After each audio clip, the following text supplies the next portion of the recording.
ఒక చిన్న ఊర్లో నిజాయితీ గల రైతు జీవించేవాడు. ఒకరోజు పొలంలో కష్టపడి పని చేస్తూ తన గొడ్డలి బావిలో పడేసుకున్నాడు. రైతు ఎంతో బాధతో కూర్చున్నాడు. అప్పుడే దేవత ప్రత్యక్షమైంది.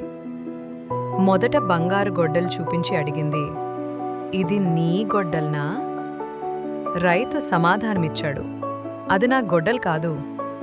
దేవత మళ్ళీ వెండి గొడ్డలు చూపించి అడిగింది, "అది నీ గొడ్డల్నా?" రైతు చెప్పాడు, "అది కూడా నా గొడ్డలు కాదు." చివరగా దేవత ఇనుప గొడ్డలు చూపించింది. రైతు సంతోషంగా అన్నాడు, "అదే నా గొడ్డలి." రైతు నిజాయితీ చూసి 3 గొడ్డలన్నీ బహుమతిగా ఇచ్చింది. నీతి,